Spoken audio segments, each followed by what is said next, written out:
Zidane, Electro Ninja here, and welcome back to Electro Ninja's Lab. You know what time it is. It's time to discuss Skandar 3. And, of course, we're going to try to keep this video relatively spoiler-free. Skandar 1 and 2 have been truly amazing books, and A.F. Stedman has hit it out of the ballpark once again with Skandar 3, Skandar and the Chaos Trials. And this book is really, really fun. For one thing, Skandar and Kenna are finally reunited. But of course, there's a lot of chaos with that. And if you read the second book, obviously you know that Kenna is quite possibly going to be turning evil in this book. Which, yeah, we're not going to go too much in depth with that, but because I don't want to spoil too much about the book. But it is a rather interesting situation that we're presented with. Like I said, obviously, Kenna is going to be a rather interesting character as the story continues, and what is going to happen in book 4 and 5.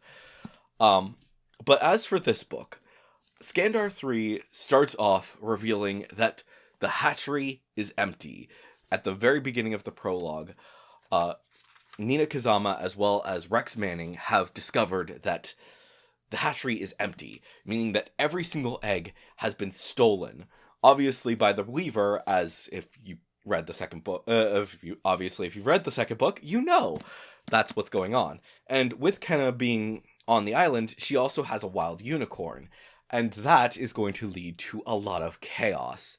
Chaos that is going and pure, unadulterated chaos is going to be happening throughout this book, and obviously the 4th and 5th books as they come out.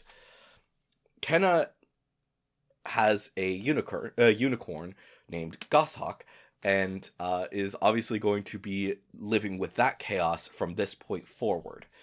What exactly that means remains to be seen fully, anyways. But yes, also on top of that, since it is their fledgling year, the unicorns are acting like teenagers and are basically causing pure chaos everywhere they go, misbehaving.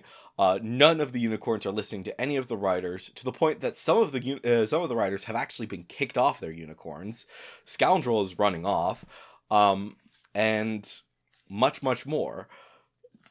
But a rather interesting thing about Scoundrel specifically is that Scoundrel is running off, as I said, which is not something that the rest of the unicorns are doing.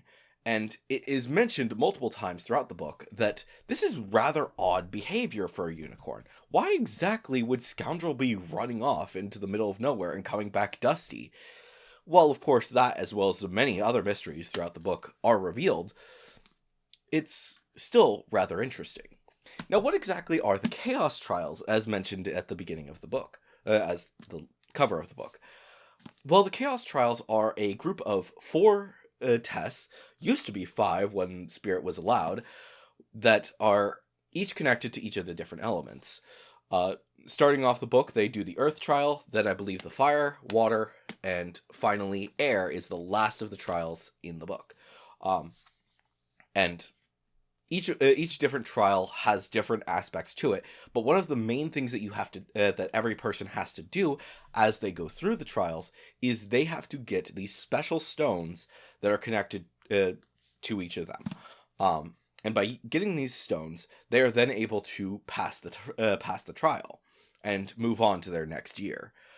Once they've gathered all 4, they can finish up with this. They are able to continue on and have a little bit more fun as the story continues. So obviously the first one is the Earth, and one of the things that is really driven home right at the beginning is what exactly is going on with the stones. Something just doesn't seem right from the minute that the stones are brought in.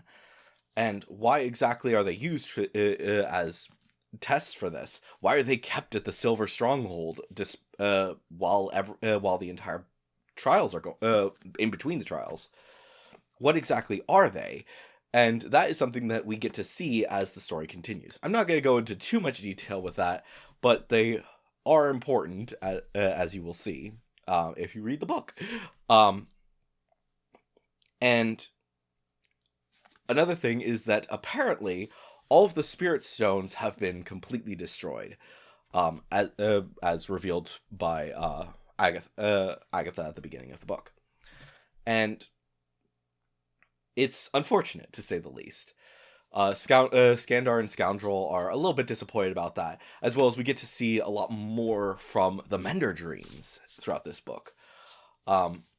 Skandar is obviously worried about Kenna, wanting to make so he is constantly checking up on her wild unicorn.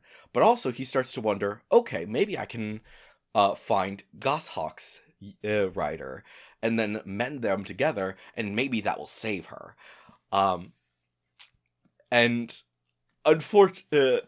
needless to say, there is a lot of chaos that is going on, and because of him being so devoted to keep finding all of these, to find unicorn riders, to use his mending dreams for good, it means that there is a lot of pain that occurs throughout this book, as he is constantly seeing all of these dreams and struggling with everything going on, while also being a teenager, and a teenager that is starting to have feelings. This is the first of the books that I would say really starts to delve into the idea of these characters are growing up and are going to start having feelings for people. Like, obviously, in the second, as well as a little bit in the first book, it wasn't too much, but obviously, the only person who is currently in a relationship of the main characters is that of Mitchell and Jamie, and they are pretty much completely together throughout this entire book. But it also deals with Bobby, Flo, and Skandar's kind of starting to come to grasps with who they are as people. Are they who are they interested in, and so on and so forth, and what exactly that's going to mean as the story continues. Obviously, Flo is a Silver, the supposed enemies of of pretty much every single spirit wielder.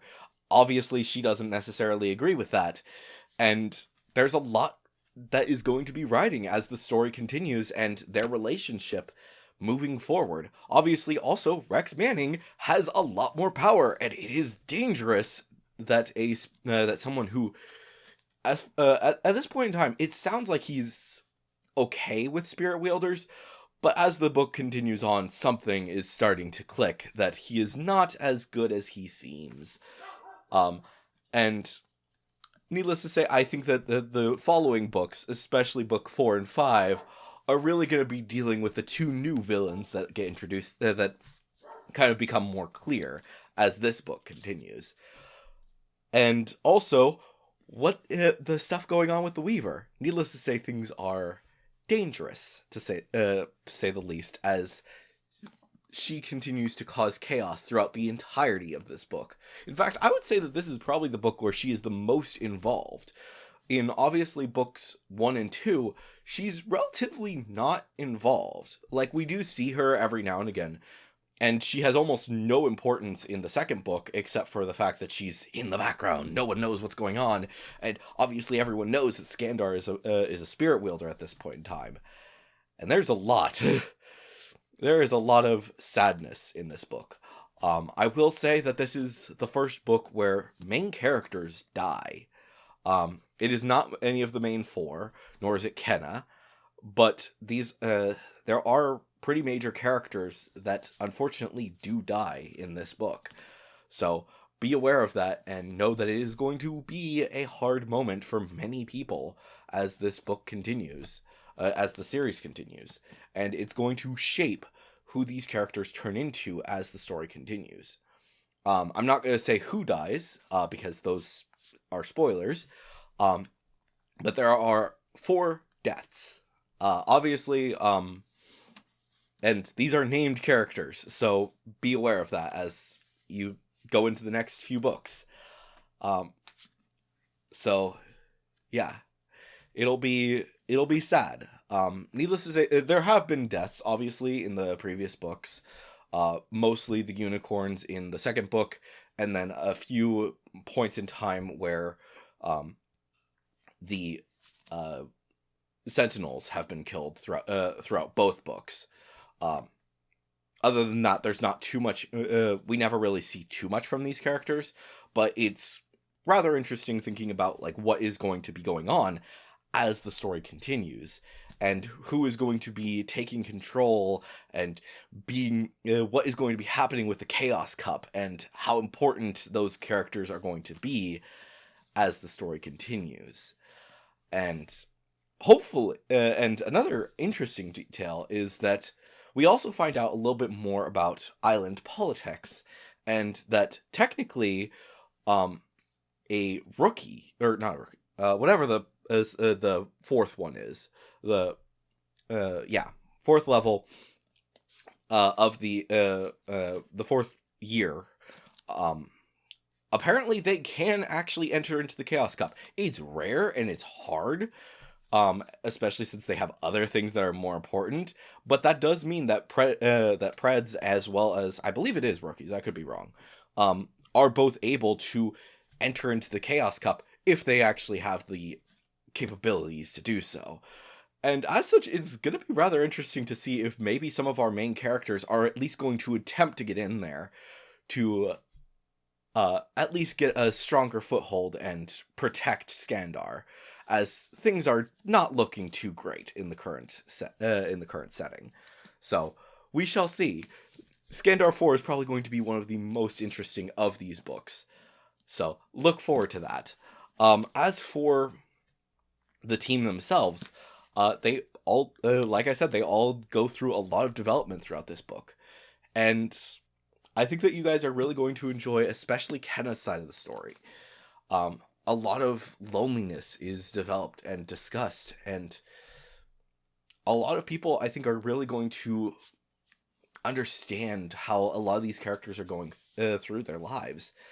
And I think that this book may be meant for children.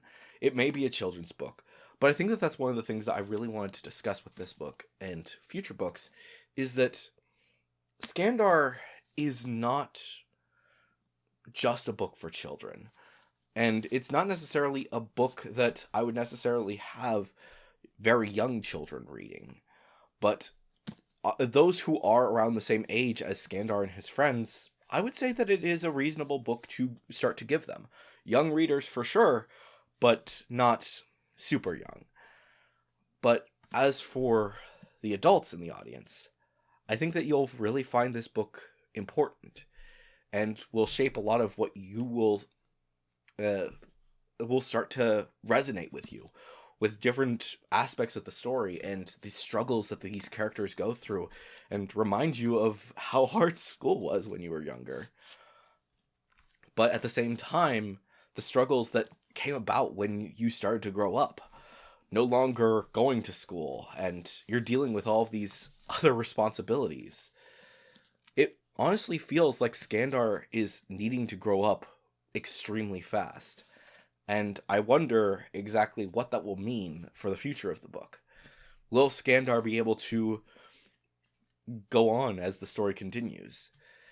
One other thing that I will say about Skandar 4 as well as 5 is that I do have a very good idea of what the elements will be for those two books. I believe that 4 will be Earth, and 5 will be Spirit. And with that, it will also drive home a few details as to what exactly will that mean for the future of this. And also, how is Skandar going to deal with the fact that he is learning Spirit? Will he be able to continue to improve his skills being a Spirit wielder as the story continues? Agatha might not be dead, but something happens, to say the least. And will she be able to continue to help him as his journey continues? We shall see. But anyways, guys, hopefully you've enjoyed this very, very interesting and trying to be spoiler-free book, book review. And hopefully you guys will give Skandar 3 a chance, and we'll sit down and read it. I believe we don't have a date on exactly when we're going to be doing this, but one of our future nerd chats will be going over everything in Skandar 3, and really discussing how good of a book this is. And it's going to be very spoilerific. So if you guys are interested, make sure to go and watch that video when it eventually comes out. It will be a little while, but I think that you'll enjoy and get to hear not just my thoughts, but the Nerd Chat boys, as we discuss Skandar 3, Skandar and the Chaos Trials. But anyways, guys, hopefully you've enjoyed this video. I have been Electric Ninja, and I will see you guys next time. But on!